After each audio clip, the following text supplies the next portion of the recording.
Well, good afternoon and happy summer, everyone. Welcome to August, I almost said July. August meeting of the Governor's Broadband Task Force. This is an exciting time, and we got two special guests with us today that we'll be handing things over to you shortly. But to get us started today, I'm going to hand it back over to Jaron to do some housekeeping items. Jaron. Thanks, Chris. Great to see everyone again, and thanks for attending. Welcome to the Governor's Task Force on Broadband Access, and today is Wednesday, August 2nd of 2023. Just want to remind folks that this is a public meeting and is being recorded.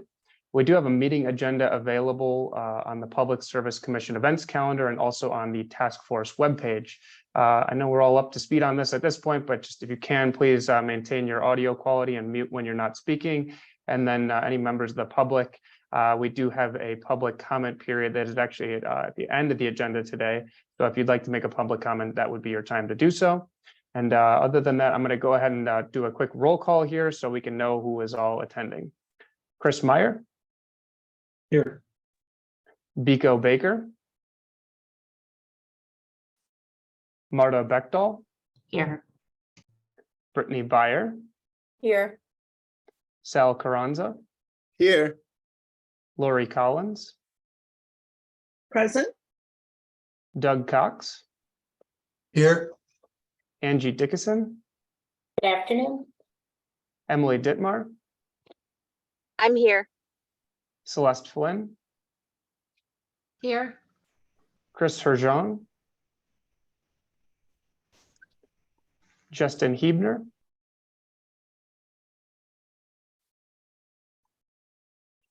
Gail Hike.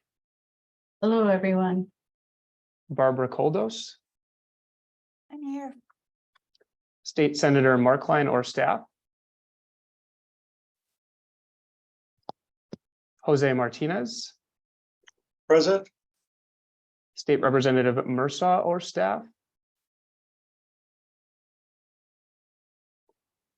State Representative Ratcliffe or staff. Rep Ratcliffe here. Thank you.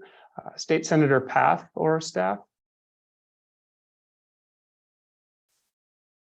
Rachel Shemlin. Present. Steve Schneider. Here. Michelle Schuler. Here. Brett Schupner.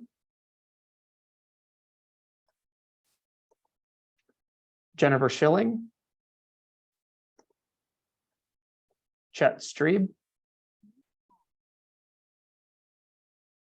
Chad Young. Good afternoon, here. Kwame Barnes. Good afternoon. Here. And Russ Falkenberg.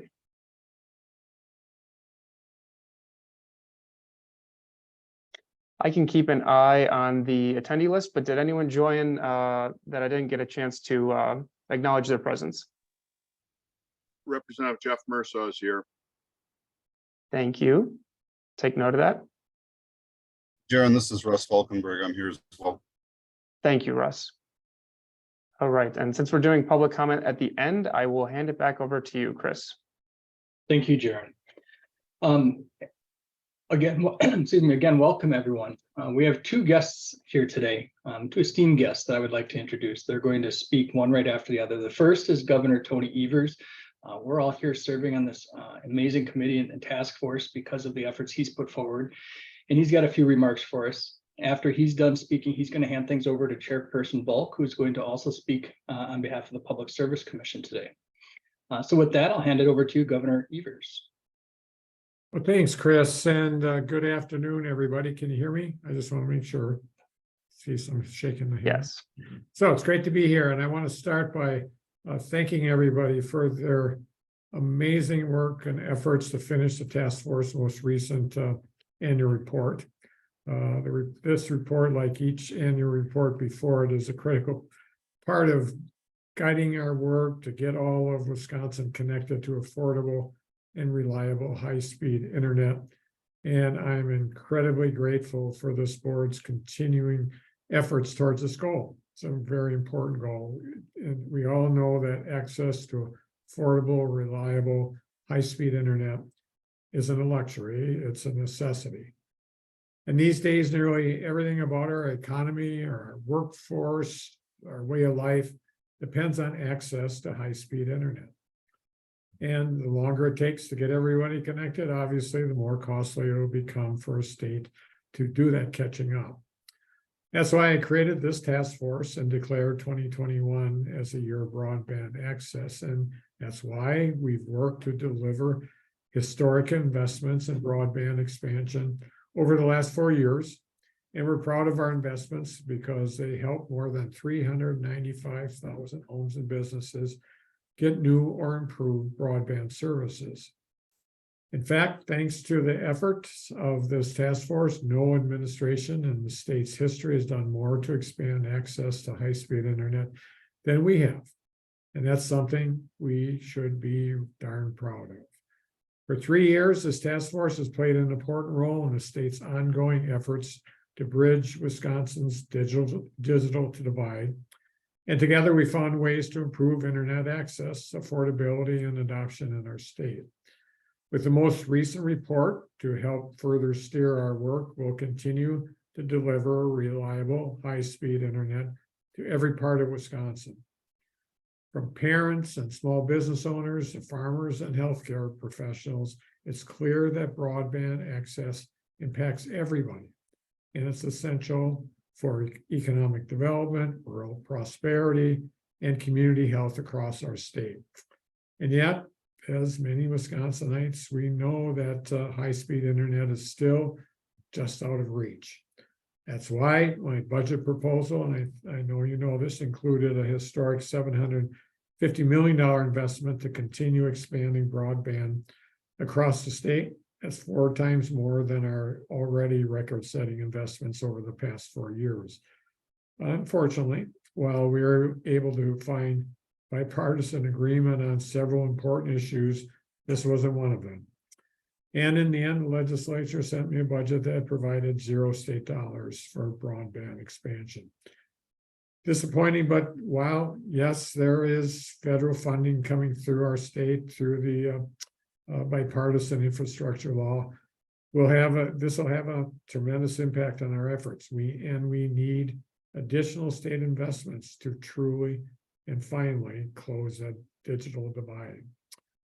We have the resources to do this and to do it right. And I think the decision to not put any state investment towards this effort is an opportunity lost.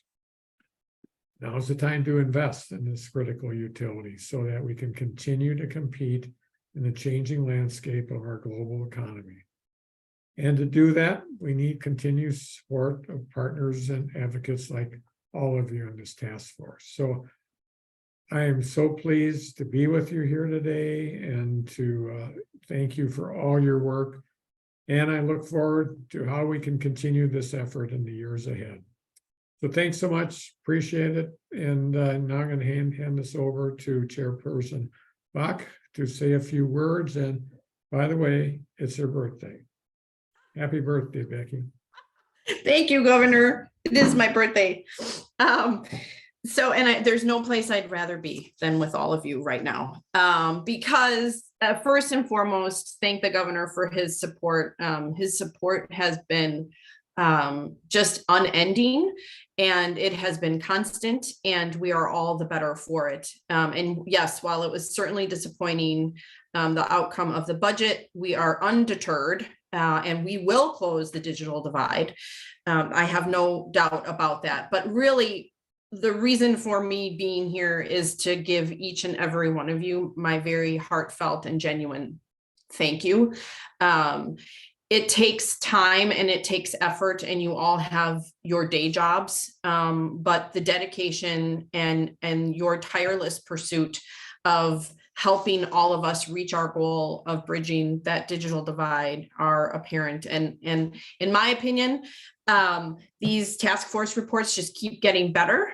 And while it does seem that this is a marathon, and I know that you all know that it is a marathon, and it's definitely not a sprint. And for as thankful as I am, and for as thorough and really, really detail rich as all of the task force reports have been, we still have a lot of work to do. So we're running this marathon. We're about halfway through. And so I would ask you all to continue to dig deep and to bring your intellectual presence as you do to all of the task force meetings. But we have a lot of really important initiatives that still remain in front of us. And that's why your continued engagement is so incredibly important, because we're not going to be able to reach our goal if we don't have everybody's input. I was in the town of Boulder Junction over the weekend to celebrate their Light Up Boulder Junction project that they received a couple of grants from the PSC, and as effusive as they were in their praise of our efforts, you know, for every ribbon cutting and every wonderful celebration that I attend, there are also members of neighboring towns and villages that haven't been able to access broadband. So we still have work to do, but that's why it's so important that we keep the discussion front and center, that we keep refining. And as the governor indicated, we also know that as we get to these harder to reach locations, it is going to be expensive. And I think it behooves all of us to keep front and center of our discussions with everybody, that even if we get to all locations in the state of Wisconsin, there will still be some that have service that's less than 10.3. And I think we all agree, everybody on this call agrees that 10.3 is not service adequate enough to allow anybody to participate in today's society. So I thank you for all of your efforts. I thank you for your candor, because the only way we're going to get there is if we have tough conversations and we tackle the tough issues. And so I appreciate the fact that this task force doesn't shy away from the hard work. And I ask for your continued support and collaboration, and always your important and your candid feedback. So thank you for all that you do. And it is a pleasure to spend my 19th birthday with all of you.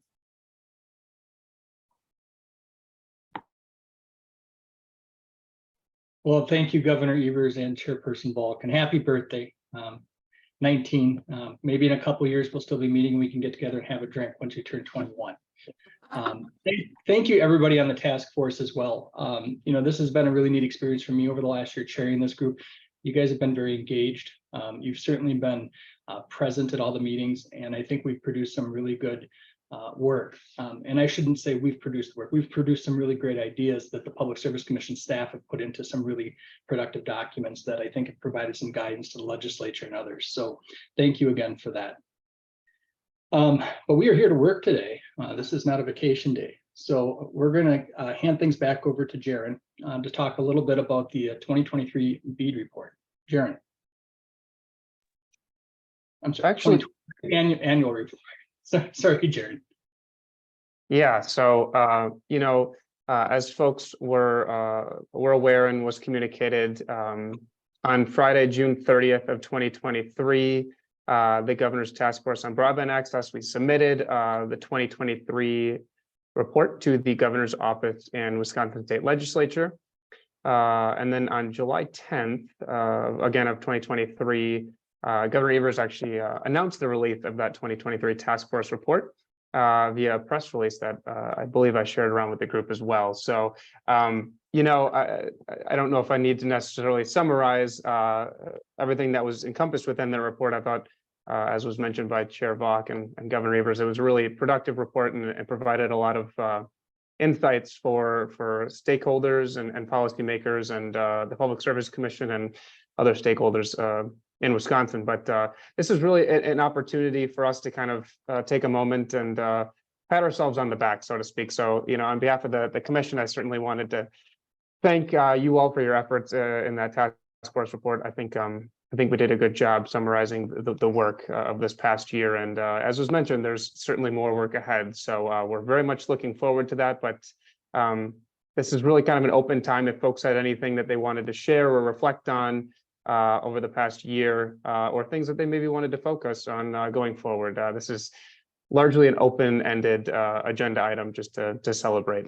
So I'll open it up if Chris or others, task force members have any comments or remarks. Any comments from the task force?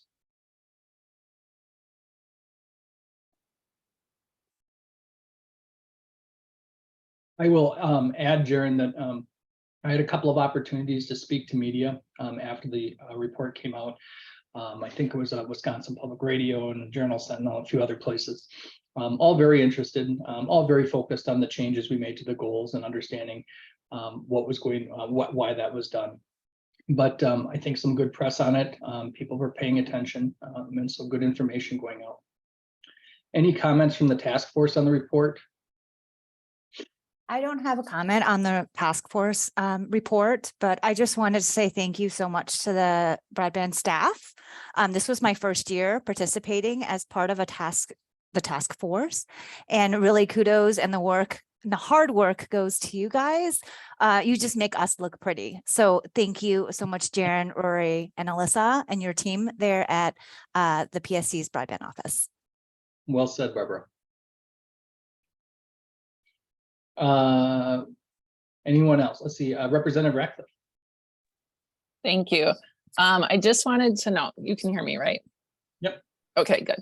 I just wanted to note that I appreciate all the work that this task force has done these past few years. I've just been on here a few months now, but a lot of the work that this governor's task force is doing helps our local communities and counties with if they're working on broadband access too. So our work here is really important for our other partners throughout the state as well. I also serve on the Committee on Rural Development, and when we have presentations about how to get more development in our rural areas, broadband is always right at the top of one of the things that is needed in the rural communities to help with development. So our work here is very important, and I appreciate all of the members here who have worked on this throughout these years. Thank you. Thank you. Any other comments from the task force? Jared, this is Jose. The only comment I have, it's unfortunate again, I know that Governor Evers has just shared with us that unfortunately during the appropriations brought aside, it was rejected in terms of what the asking was. But it just is an indicator that perhaps we got a little bit more work to do in terms of advocacy and the communication aspects as to why investing in broadband has a far profound impact in terms when we look at the economy. So when we look at rural community, we look at in terms of trying to entice or bring business in, obviously broadband is a necessity. It's a necessity to continue to build our economy. So it's about the messaging. It's about maybe perhaps looking at what we're doing in terms of the messaging and what work we have to do in order for us to be able to do a better job of reaching out and making sure that everybody understands the necessity to be able to invest. I call it the investment of the future, right? And so therefore, although it didn't happen this time around, needless to say, it shouldn't be an indicator for us to lose sight on the bigger picture. It just means that we just need to refocus our energy and look at ways in terms of what else we need to do to make sure that we're doing a better job in messaging and making sure that everybody's on board with the investment that we're looking forward to. Thank you, Jose. Any other comments?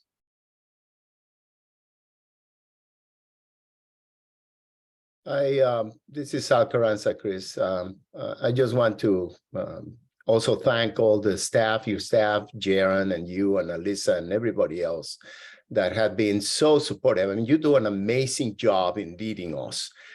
Without the hard work that you do, it would be hard for us to react or to provide advice. We require your hard work to be able to say, hey, where are we going? How are we moving forward? And you listen. I think I've been on the task force for 3 years now, which has been an honor.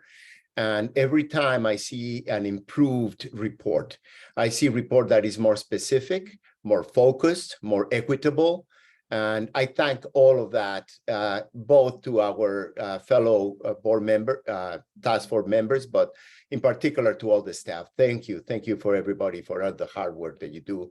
And as Jose said, we need to do a better job of perhaps to the public so that they can provide that kind of advocacy themselves. Doesn't come from us only, but comes from the public, that this investment from our state is so important, like Tony said. I think sometimes when the public sees that the feds are giving us $1 million and so $1 billion and so much funds, they might think, well, maybe the state investment is not necessary. But this is only one-time funds, as we know. We need continuous investment, not only to be able to continue the work, but also to make this future-proof, as we have said so many times, right? Is a continuing effort. So thank you, everybody. And I appreciate the opportunity to be on the task force. Thank you. Thank you, Sal. Any other comments? Sure. This is Kwame Barnes with CWA. I just want to thank the staff as well for all of the hard work that you guys have been putting in. I also like to thank the governor's task force members for all the work that we've done to help get the report out. I think that the public, once we get more information out, will be proud of the work that we've done. And actually, I hope that we'll gather more support from our base, from our people in the state, once they really know the work that we're doing. I found that in my efforts to promote the Affordable Care Connectivity Program and other broadband initiatives to help make broadband affordable, that a lot of people are just not aware of it. So I think that the messaging, as the other guy stated, is important as we go forward. But again, I'm just thankful to be on the task force, and I'm also proud of the work that the staff has done and that everybody else has done. So thank you. Thank you, Kwame. Any other comments from the task force?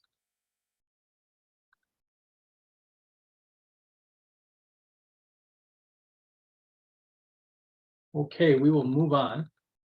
Our next item, and this is the one I tried to blend in before, is regarding bead planning. And this will we're going to have a little bit of work for us today, not too much because it's hot and it's summer. But Jaron, are you going to lead us on the bead planning? Sure, yeah, it'll be a combination of myself, Alyssa, and Rory, and Matt Marcus as well. I think I can kick things off, though. I'll pull up some slides here, if you give me just a moment.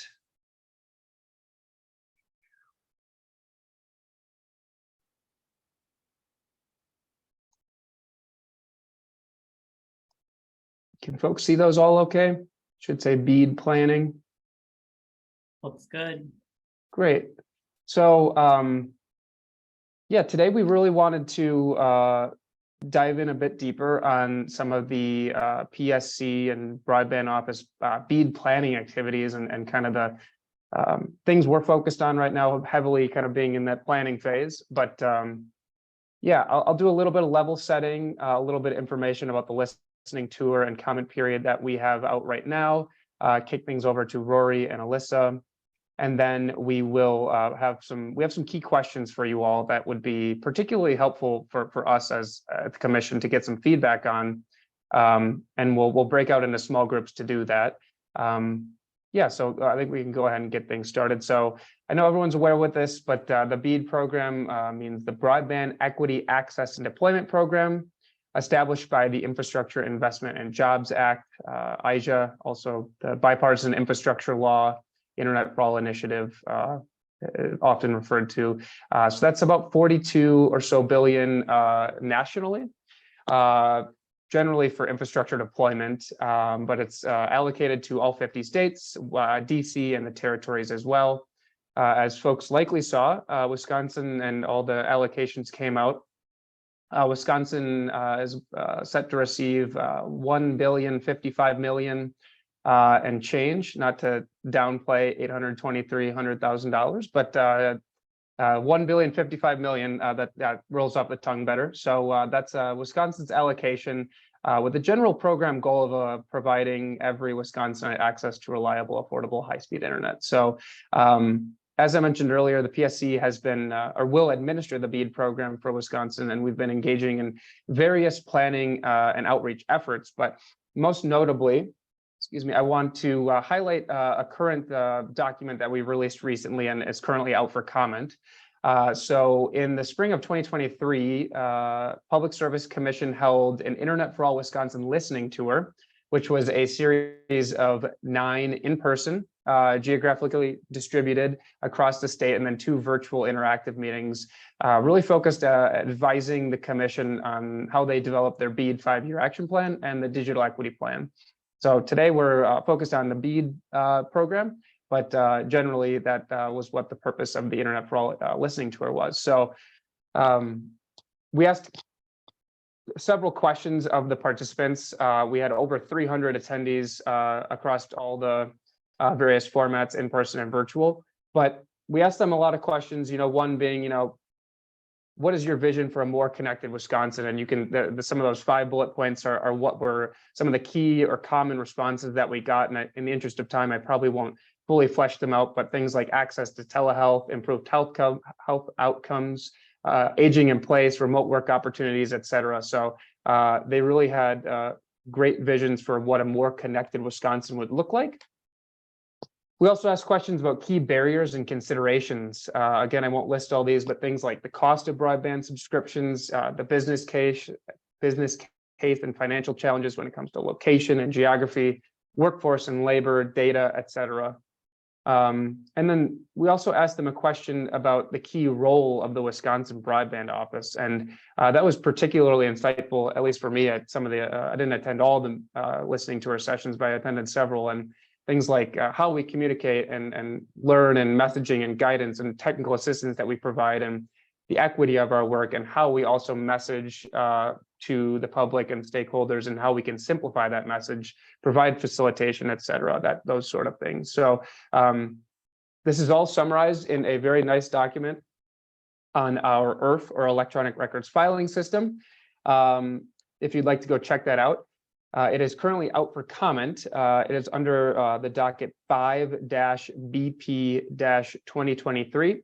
And those comments are must be received by 1:30 of Monday next week, August 7th, again, through the Commission's ERF system. So we've got directions on how to do that if you'd like to make comments, but it's a really nice summary document of what we at the Commission heard, and some of those key findings and key takeaways. So that's really all I've got on the listening tour summary. So I think I can hand things over to Rory, I believe now, and we're going to dive into the BEAD program a little bit more specifically.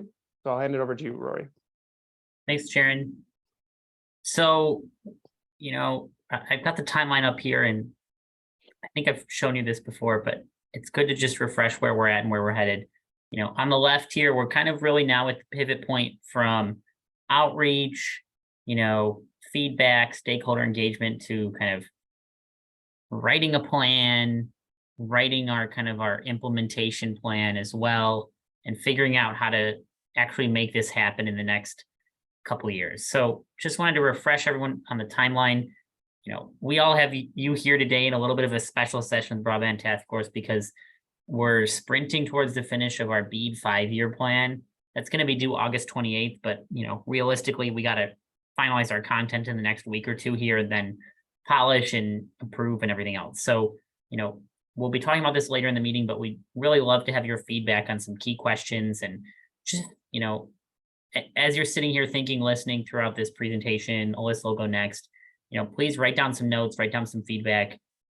The stakeholders here on this call are really key to a lot of the effort we've been working on throughout the last year of planning. And we have shamelessly stolen from the governor's task force report for lots of content for our 5-year plan. And so certainly your voice will be recognized in that. But, if there's other comments or other feedback you have, we'd love to hear it. So we'll talk a little bit more about that later.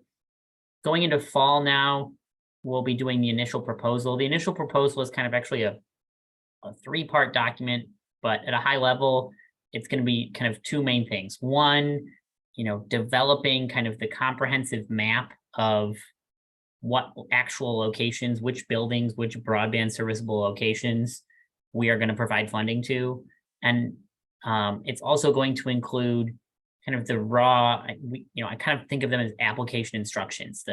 Here's how you apply, here are the scoring criteria, here is the the allocation process, here's how we're going to choose which places get funding and things like that. So kind of that really nitty-gritty detailed implementation plan. And we have to do that by the end of December. So right in that red box now, that's really the highlight of where we are right now. In spring, we'll start our state challenge process, which is all about building that eligibility map of where we are going to provide funding. And then after that, hopefully, a little bit of fingers crossed here, depends on how quick NTIA and the federal government is able to get back to us. By, next spring, next summer, we're going to start opening grant rounds, awarding grants, really trying to find a way to push money out the door and start construction. So from there, implementation all the way really through, honestly, as late as about 2030 to really get everything done and all the pieces buttoned up. But just wanted to give that update on the timeline and just make sure folks know where we are, where we're headed. Any quick questions from the group or any points of interest that you want me to get into more detail on where we are right now? Please feel free to chime in. Hi, Rory. This is Sal again. Thanks, Al. In this initial proposal part, is that where you're going to develop the criteria for the grant proposal to be submitted?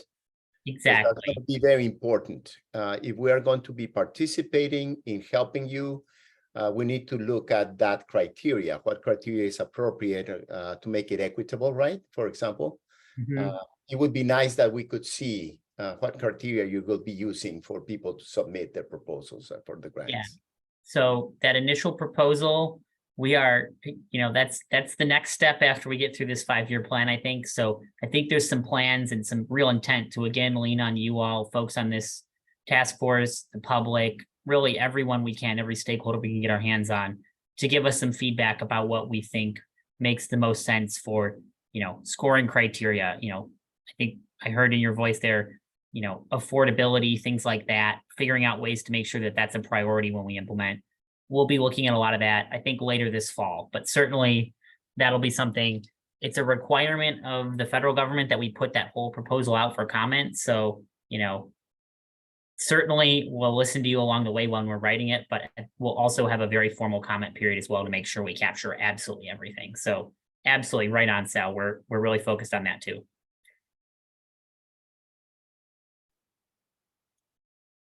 Any other questions? Otherwise, I'm going to pass it over to Alyssa, who's going to start showing off and bragging about more and more stuff we have coming from our team of experts at Boston Consulting Group.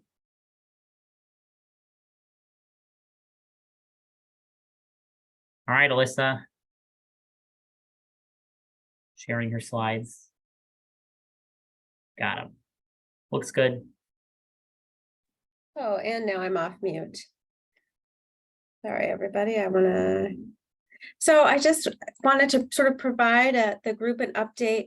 You've heard from a consultant we've been working with, Boston Consulting Group, on kind of data. And this was, I think, in the first 5 minutes of the first meeting of the task force, somebody brought up maps and data. And I think it has been a constant and consistent theme. And so I'm just getting really excited and delighted that we've been kind of both the team within the PSC and also with an external contractor really been forging a path towards better data, better maps, and more nuanced for things that are not just about broadband infrastructure, but also some of those adoption, affordability, ACP use.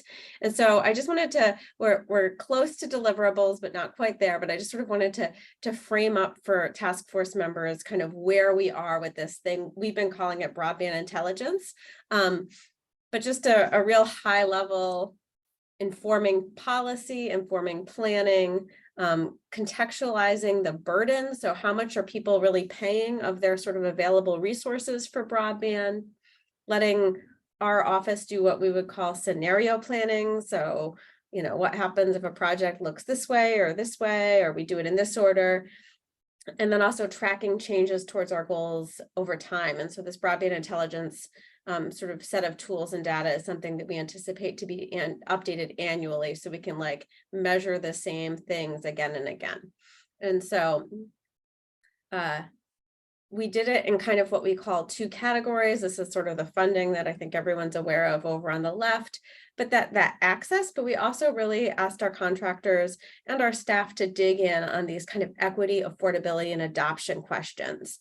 So what are the things that kind of get in the, are barriers for folks? And so we have kind of, but we put all of those data points as best we could kind of right on top of locations where broadband services is going. And so this is just kind of a sort of high level overview of the access and affordability topics. These are really basic definitions of just what we asked folks. We had them looked at served, unserved, and underserved. We had them look at affordability, take rate. And then this group we kind of call underconnected, which might be somebody who has access to maybe even a really fantastic high performance broadband, but for whatever reason can't opt into it, whether it be cost or digital literacy or what have you. And so that we sort of call them underconnected. They've got the infrastructure, but they're, making a choice for a lesser broadband package. The one thing I might want to point out on this slide, and I think it's on another slide, is some of the initial findings have kind of come to this sweet spot of $65 is kind of what an average Wisconsinite with the average data is saying is affordable. When we start talking about basic broadband plans at $75, that's where people start feeling like, oh, that's expensive, or that's a burden, or that's hard for my household, and generally around the $65. So that's one of the numbers we're sort of looking at and considering in this data. I just want to sort of overview Boston Consulting's process. I'm guessing a lot of folks in the task force has maybe been part of the conversation, but they met with 35 internet service providers around data sharing, coverage, and confirming the speeds delivered to customers and subscriptions. We incorporated 40 different data sets. And so we used commercial data, private data, ISP data, census data, data from different survey tools, but it's really combined a lot of data, Ookla, OptiMap, Wiser. You can see just a ton of data sort of layered into this to create a really robust set of tools and information. And we've been looking at this thing that we've heard a lot about since the beginning of the task force of what's the advertised speed versus the experienced speed. So that's one of the big pieces of information we're looking for. We ran some different cost scenarios to consider what the optimal technology might be for different locations in different communities. And then we determined some of the private and public funding that might be necessary to get to that optimal technology. And so these are some of the deliverables and some of the things that are forthcoming. On the affordability side, we met with 50 different stakeholders, 7 different digital equity groups, Extension, Purdue, Benton, Education Superhighway, so a whole number of groups across the state and across the country. They also called and asked for pricing data for over 2,000 different service plans in 2,000 locations in the state to really pressure test what are the actual costs that consumers are actually paying for their broadband service. So they ordered service for over 2,000 locations in the state with different providers. And then we compared some of that pricing data and the affordable connectivity. So really robust, really exciting data. I wish I had all of it to share, but I'm mostly spending today to sort of talk about kind of how close we are and what the process has been. I do just want to share a few of the first insights. This is kind of where the state looks at for service. This is as of, and this is really similar to what you would have seen in the task force report, but in kind of a different cut. So there's this like 2.3 million broadband serviceable locations in the state. And here's kind of the breakdown of the type of technology you have. 20% of locations in the state are in this underserved or unserved. So that makes them kind of BEAD priority or BEAD eligible. And the other 80% of locations have advertised or reported speeds that make them right now BEAD ineligible. You can see kind of the portion of locations in the state with fiber, and then you can see the fixed wireless.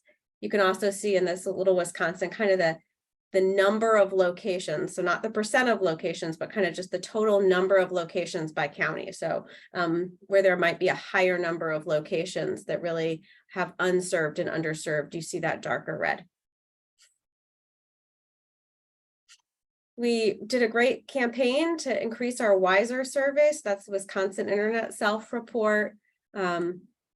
Our consultant engaged the counties to promote it. We leveraged nonprofits. We did some targeted advertising, mailings, postcards throughout the state to ask people to do sort of a full survey. And this was not just a speed test, but this was really an entire experience report. So is it too expensive? How does it perform? And then the consultant analyzed some of that data and really looked. And I will say we really targeted the Wiser survey to unserved and underserved locations. We didn't just broadly ask everyone in the state to participate. We really were looking for people that we had no data or had questions about. And so this gives you a little bit of that analysis of that, what is advertised versus what people are actually experiencing in the state. And so we used Ookla data, Wiser, and Optimap, which was previously called GeoPartners. And what you can see is some pretty significant variation between the performance that people had on their speed tests and what was advertised. Now, there's a lot of reasons for this. It can be network. It can be that people do speed tests when things are not performing well, but I would say the gaps were really significant. And so you can see about 33% of maps of locations that were supposed to be served, even when we used the highest speed test, if there were multiple ones, still seemed to be unserved or underserved. And so we do have a challenge that there is a number of locations throughout the state that seem to be served on the map that the people who live there might not really be experiencing served speeds. And so this is just a summary of that data. And then this is a little bit about sort of how people are feeling about their internet, if it's, good speeds, reliability, and prices. But I will say a second strong theme from Wiser was sort of performance and reliability, that there are a number of people that felt like their connections were not reliable and their service was not adequate. And so you see that in this 21% here, and you see it essentially as the price gets higher, people feel like the reliability is also going down. And so there was certainly a number of people in the state that felt like their broadband was both too expensive and was suffering from performance issues.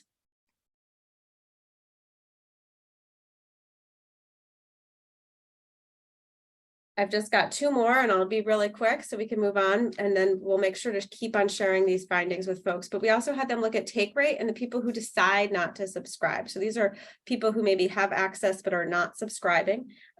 Wisconsin has high internet adoption across the nation, 90%, but of the 10% of people or households that are not subscribing,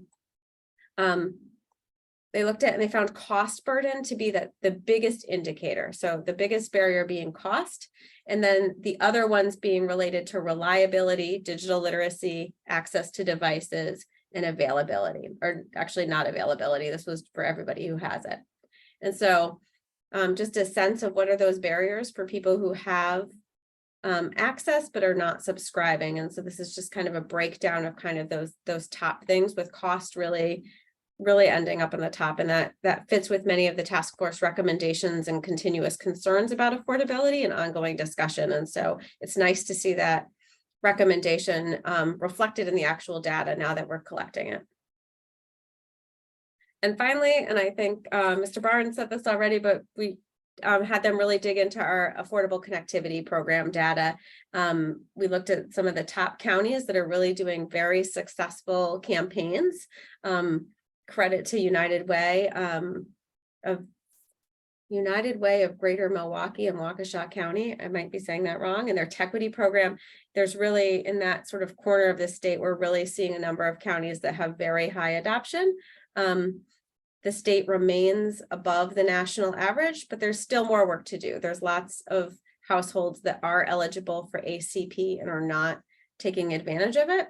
And so they just have some sort of top recommendations around library workers, working with ISPs directly for them to market to their customers, other trusted community organizations, and then new digital literacy champions. So these are just sort of some of the peaks at that broadband intelligence, a little bit more background. We'll continue to see more and more kind of data points and maps, both rolled out just for the task force and then also up on the commission website. But we just wanted to give task force members kind of some more updates and insight into this product and some understanding about some of the data and resources that are going to continue to come your way as we make decisions in the future.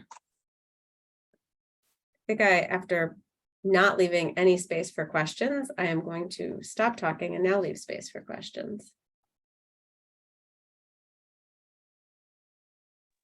All right, this is Kwame again with CWA. I had a question, Alyssa.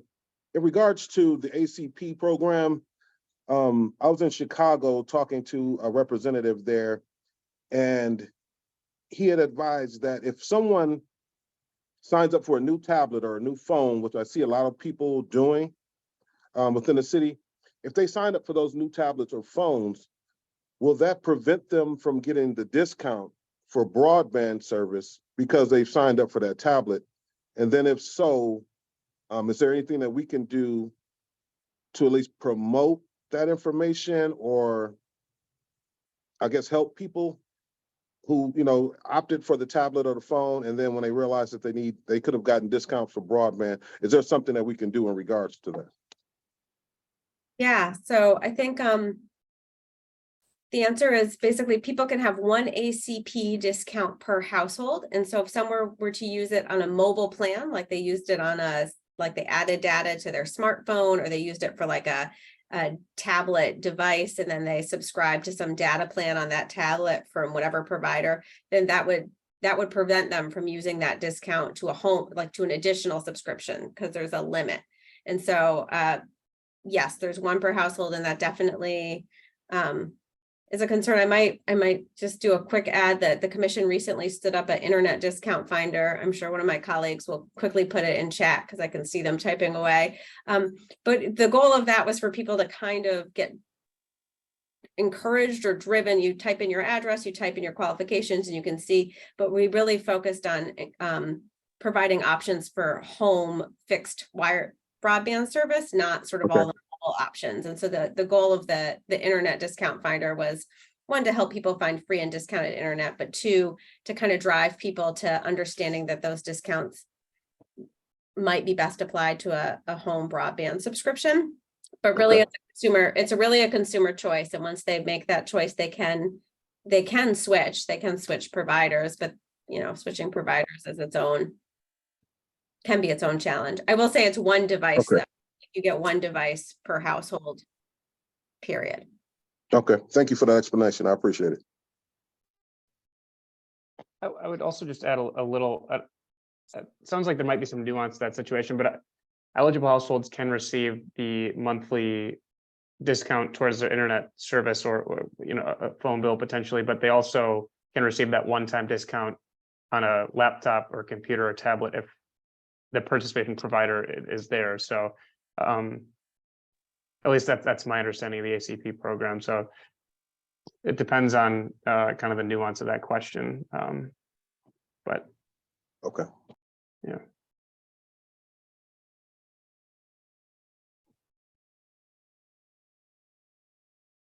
Any other questions on BEAD funding? Or BEAD planning rather?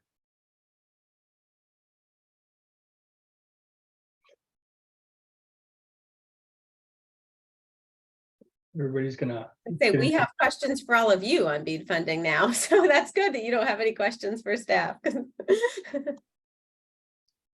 No, I was just gonna say, I think everybody's air conditioner humming after lunch. And you know, we have the governor and Chairperson Volk here.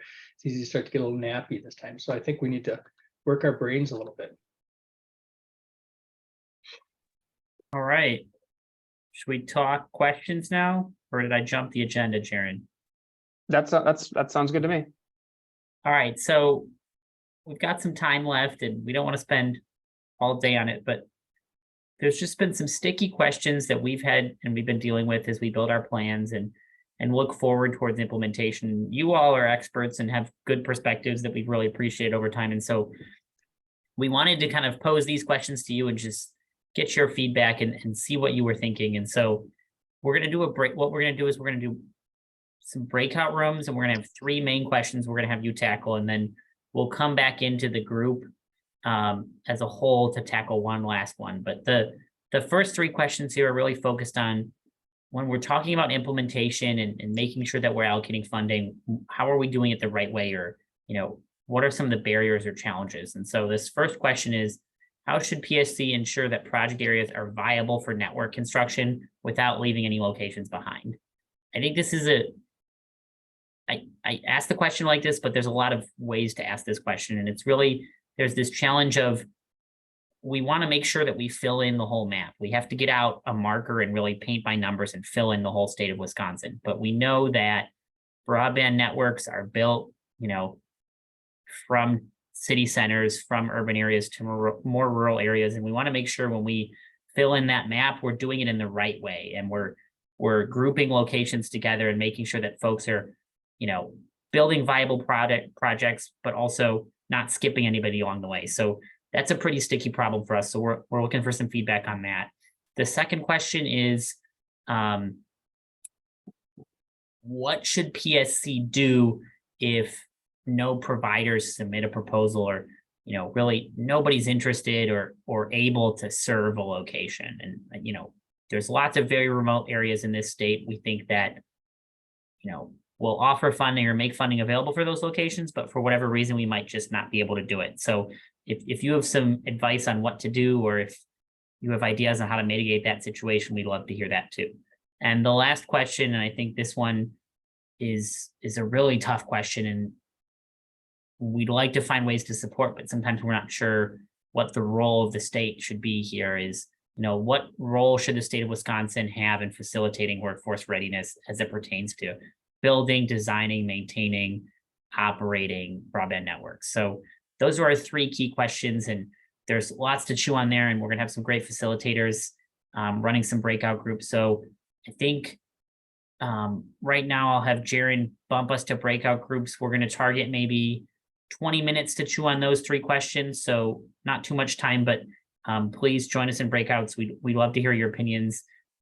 Everything you say, we're going to use and leverage and make sure that we incorporate into these BEAD plans. So please comment. This is a great opportunity. Jaron, any logistics I'm missing? I was just going to say, so I will, Alyssa will be leading group 1, room 1, Rory, room 2, and Matt Marcus, room 3. So we'll have a PSC facilitator in every room. We're going to be taking notes on Microsoft Teams PowerPoint document this time. So the facilitators that I just mentioned will screen share their slides and record your notes that way. I feel like I had one other thought, but it's escaping me. So why don't we plan on coming back at about 2:15? Does that sound good? Is my math accurate there? I know I've messed it up That on the sounds fly good. here before. So, okay, I will open up those meeting rooms now, and you should get a prompt to join.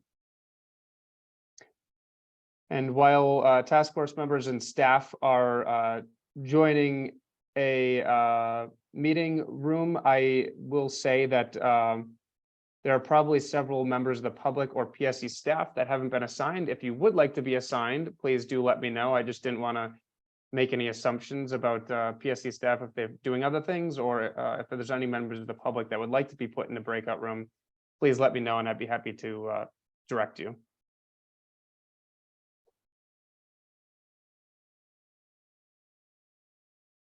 You can audibly let me know, or you can put something in chat as well if you'd like to be put in a breakout room.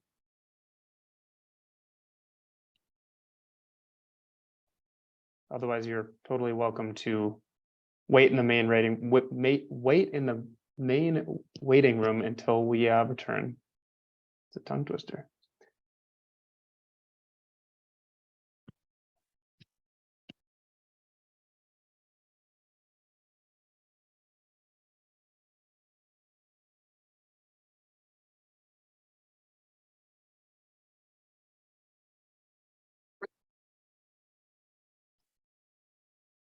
Welcome back, folks.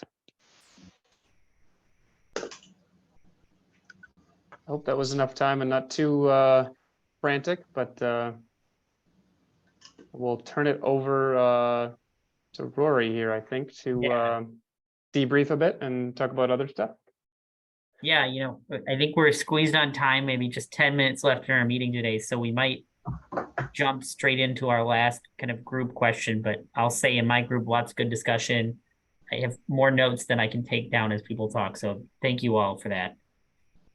So last thing we have here is just one more question. Jaron, you got slides up? Maybe I can share it.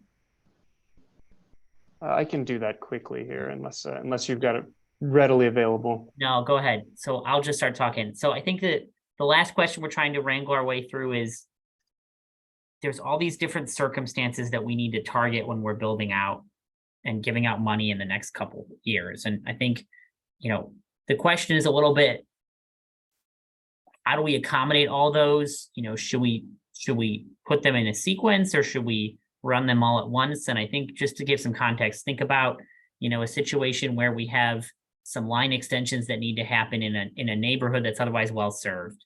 It probably doesn't make sense to put that type of project in competition with the project to build out an entire municipality with new broadband service versus a project where we need to build a big middle mile route and then build some more infrastructure or capture some very remote locations. So I think there's a thought that, maybe we could run some of these programs parallel or in sequence. And so I guess if folks have some opinions, we'd love to hear them. And some of my team is taking notes as I'm taking notes here, but, is there a certain sequence that would be better if we were to say, hey, we're going to do middle mile first, then we'll do some big municipality, full city town build outs, and then we'll do some stragglers. What makes sense to you all? What do you guys think about that?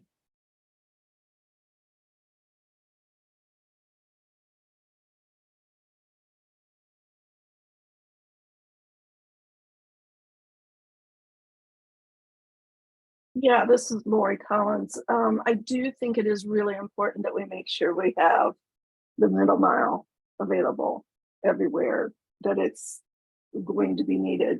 And whether that is working with middle mile providers, folks who that's what they specialize in, or whether it's coordinating with the individual ISPs that like to do their own. If we don't have that middle mile, then we can't go on and do the rest of it, at least in certain areas of the state. Okay. So maybe middle mile, if we can figure out a way to do it earlier is better because that kind of determines downstream effects is what I'm hearing.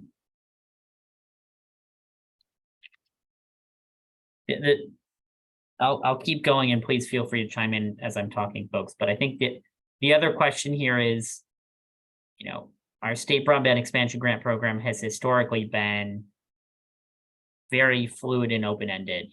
We ask providers, members of the public, municipalities to come to us with proposals on how you want to fill in and where makes sense and where with a little bit of grant money you can build something. When we shift to we need to fill in the whole state, I think there's going to be in some situations the reverse where we come to you all and say, hey, this group of locations over here, we'd like you to come in and target these. I guess any feedback about when one style of allocation works better than the other and any pitfalls or advice?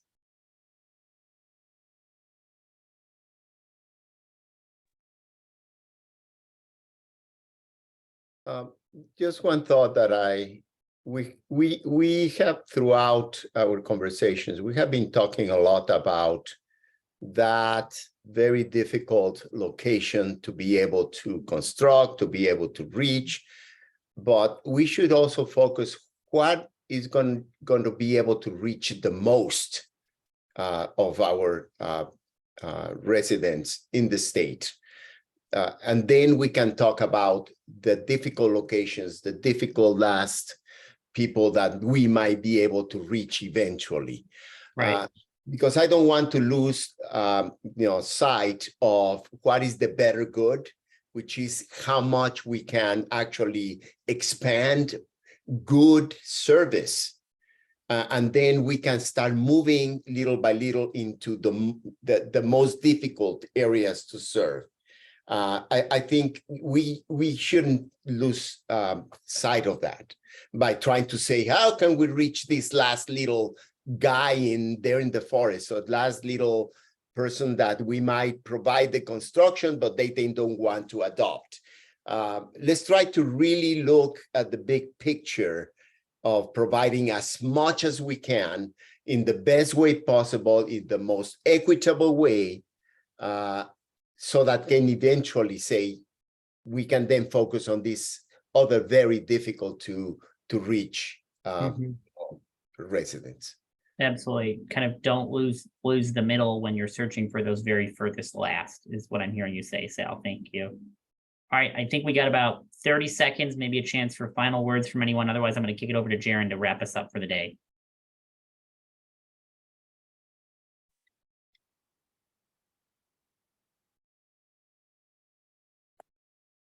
All right, I'll pass it over to Jaron. Thanks all. We really appreciate the feedback. Thanks, Rory.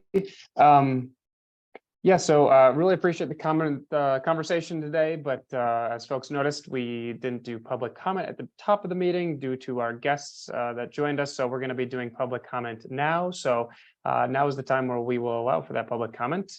Members may soon unmute, members of the public may soon unmute and make a public comment should they desire. I just do ask that the public comment remain brief and also pertain to the subject of broadband access. And you can also use the chat function if you'd like to let us know that you would like to make a public comment. So I will make a first call for any public comment right now. Hi, Jaron. This is Patricia German. I'm here on behalf of myself, a very interested citizen of the state of Wisconsin, and how the broadband expansion project is going. And also I represent the Wisconsin Aging Advocacy Network.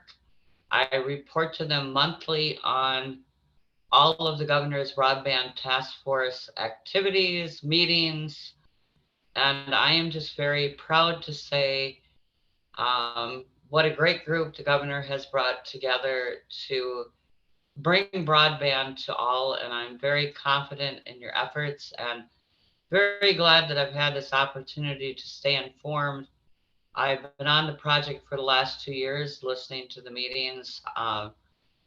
First time in person, usually I listen to the recordings, but you should all give yourself a big hand, and I'm glad that you're representing me and the rest of the citizens of Wisconsin. So a big celebratory thank you to you all. Thank you, Patricia, for those kind words in that public comment. You're most welcome. I will now make a second call for any public comment.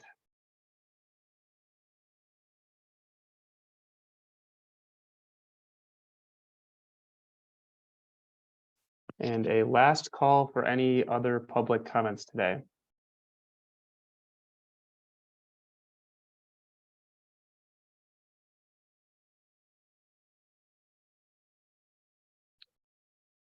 Hearing none, I'll also make a note that we do accept written public comment on an ongoing basis. We have directions on how to do so on the Governor's Task Force on Broadband Access webpage, along with other informational stuff like meeting agendas, recordings, and other updates. Chris, if you don't mind, I'm going to just go right ahead into next steps quickly.